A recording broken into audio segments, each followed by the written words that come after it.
Bem, hoje nós vamos continuar falando sobre democracia e ditadura no Brasil. Nós já falamos dos governos de Getúlio Vargas, dos governos de JK, Jânio Quadros, João Goulart, e hoje nós vamos falar quando começa a ditadura militar no Brasil.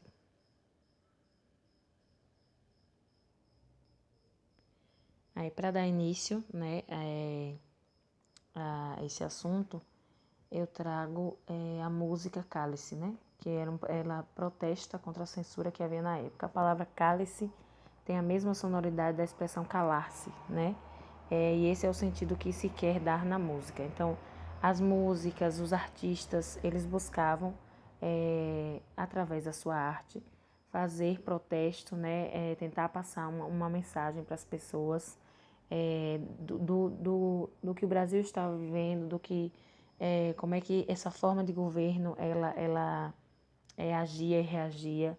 Então, os artistas eles foram muito importantes nesse período para lutar mesmo, para estar fazendo da sua arte várias maneiras de estar protestando, certo? Então, o golpe militar ele acontece em 1964, né? Onde nós temos o plano interno, plano externo e conjunção dos planos. A primeira fase da ditadura, né, é quando ela se consolida, né, a implantação e a consolidação. Ela acontece no governo de Castelo Branco, né? Ele fica no governo de 64 a 67. Como os militares conseguiram permanecer, estabelecer, né, o poder. Então, eles fizeram uma série de atos, né? O primeiro ato institucional, número 1, que era mais poderes para o presidente, né? O AI-1 e o 2, né? O 2 e o 3. As eleições eram indiretas. A instituição de apenas 2 partidos, que era a Arena Aliança e Renovadora Nacional, e o MDB, que era o Movimento Democrático Brasileiro. Em 24 de 2 de 67 é aprovada uma nova Constituição, né, que estabelece mandato presidencial de 5 para 4 anos, que é o que ocorre até hoje, estabelece eleições indiretas, né, e reforça o poder do presidente. Então, foram esses os mecanismos que os militares usaram para permanecer no poder, certo? O Brasil aliado com os Estados Unidos corta qualquer relação com países socialistas, claro, né, que eles não queriam em momento algum que o Brasil tivesse algum contato com o socialismo. Na segunda fase da ditadura, é o governo de Costa e Silva, né, que aconteceu de 67 a 69, que é quando acontece o AI-5 e a junta militar. Então, a repressão ela começa a aumentar, certo?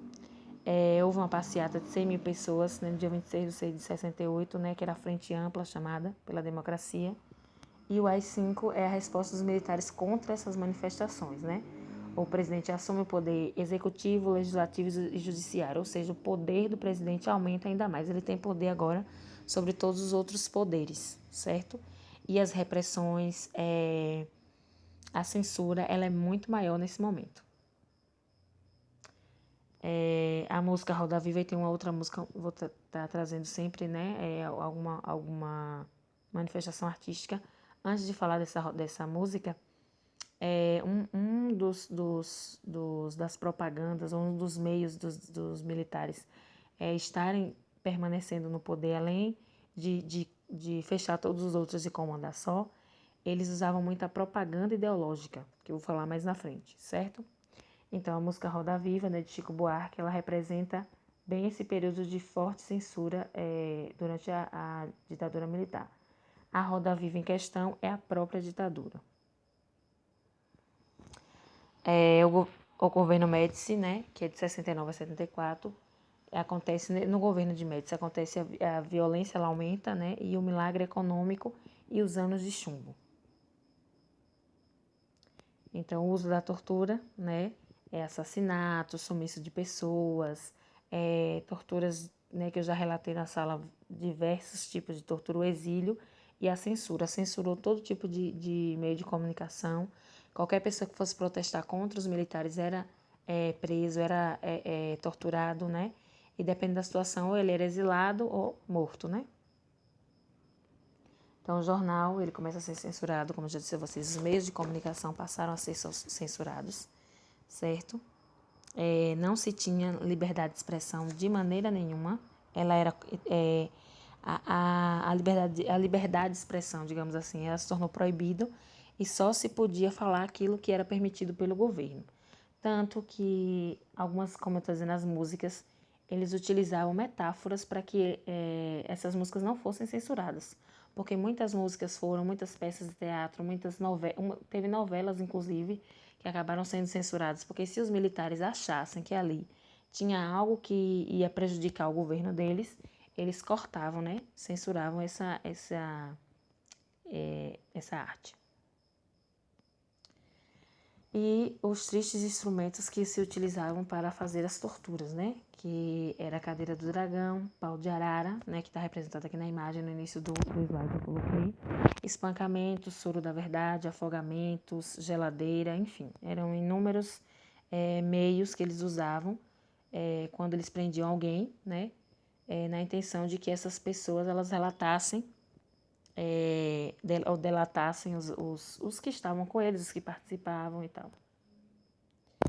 Aí aqui a Tropicália, né, que é um conjunto que... E é um conjunto não, é um novo movimento que surge nesse período, né? Aqui nós temos artistas baianos, né, que são, digamos assim, os autores, né, desse movimento. E que, como eu disse a vocês, os artistas eles foram importantes, os artistas, os estudantes, os movimentos estudantis que começaram a se formar, eles foram muito importantes nesse período como uma maneira de estarem se manifestando. Muitos morreram, né, claro, tentando se manifestar, tentando libertar o Brasil daquela situação, mas eles foram de extrema importância. Aí, como eu disse a vocês, eles utilizavam a propaganda, certo? Propaganda de exaltação, né, do governo militar, ele dizia Brasil, ame ou deixe, né? Inclusive com músicas como Eu Te Amo, Meu Brasil. Então, eles utilizavam esses meios para permanecerem no poder e estarem dizendo que o Brasil estava evoluindo, que aquela forma de governo era a melhor que existia, enfim. Aí veio a música de Geraldo Vandré, que foi um hino, né, de uma geração que não ficou de braços cruzados. Como eu disse a vocês, os movimentos foram muito importantes, eles lutaram realmente, as pessoas lutaram para que esse tipo de governo caísse, né? Para que esse tipo de governo não permanecesse, não continuasse. Houve diversas manifestações. Aí a música é Vem, vamos embora, que esperar não é saber. Quem sabe faz a hora, não espera acontecer. E a terceira fase, né, que é o início, né, da reabertura, quando esse governo ele começa a despencar, né, começa o milagre econômico não acontece, corrupções, inúmeras corrupções acontecem no governo dos militares, né, que é o que eles tentam esconder muito hoje, mas na ditadura militar foi um período de grandes corrupções, certo? Então a terceira fase foi com Geisel, de 74 a 79, o estado de exceção enfraquece, né? Aquela forma de governo começa a enfraquecer. E a hora da virada acontece quando Vladimir Herzog, né? A morte do jornalista por meio de tortura e não de suicídio, como foi divulgado, claro, né? Muitos morriam e eles diziam que essas pessoas tinham sido mortas por outras inúmeras situações, menos, né, que eles mesmos tinham feito isso. Foi fundamental para a abertura política lenta, gradual e segura, né? A abertura da política, a abertura dos meios de comunicação e tal, enfim, foi lenta, né? Foi de forma gradual e lenta, certo? E como eu disse a vocês, houve resistência por parte da imprensa, estudantil, os indígenas, os movimentos quilombolas, a resistência armada. Então, houve resistência de vários setores da sociedade, certo? Em relação à crise, o crescimento e a crise econômica, eu vou ler aqui no livro de vocês, na página 304, né?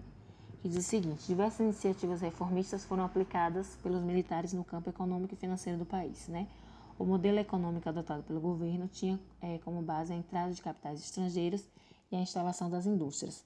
Em relação ao milagre econômico, diz o seguinte: ao mesmo tempo que eram realizadas grandes obras, o governo procurou beneficiar empresários ou manter os salários dos trabalhadores desvalorizados, a fim de diminuir o custo da produção e ampliar os lucros. Esse tipo de política conteve o consumo interno, pois com baixos salários as pessoas passaram a comprar menos, claro, né? Favorecendo a exportação de produtos. Além disso, um grande volume de créditos para empresários foi colocado à disposição pelo governo para incentivar o desenvolvimento industrial. Parece até que nós estamos falando do Brasil atual, né? Mas não, aqui era a ditadura militar. Como é que se diz? É mera coincidência, né? O que está acontecendo atualmente. Enfim. No governo Figueiredo, né? O governo de João Figueiredo restabeleceu a autonomia dos municípios, né? Estabeleceu a anistia, né? Aos presos e exilados, que é o perdão, né? Por motivos políticos. E o voto direto ele passa a acontecer para o governo estadual. A anistia era a Lei 6.683, concedeu a anistia, que era o perdão, né, aos perseguidos políticos pela ditadura e aos agentes da ditadura. E no final dos anos 70, início dos anos 80, ainda há, né, uma pequena repressão, alguns atentados e movimentos sindicais, né, no ABC Paulista. Aí nesse período finaliza a ditadura militar. Lembrando que o que eu falei aqui foi apenas um breve resumo, certo? Mas o que se aconteceu foi extremamente doloroso, digamos assim. Foi extremamente horrível, né? Essa situação pela qual o Brasil passou, certo? Por isso que nós temos que estudar a história, porque para que esse tipo de situação não volte, para que esse tipo de governo não volte, como eu vi várias pessoas relatando ano passado, inclusive, né? Que voltasse a ditadura militar, as pessoas não têm noção do que foi, né, esse período. Né? E vocês, como estudantes, né, têm essa oportunidade de estarem estudando esse assunto e de repercutir esse assunto falando a forma como foi, certo? Então, agora nós vamos fazer a atividade.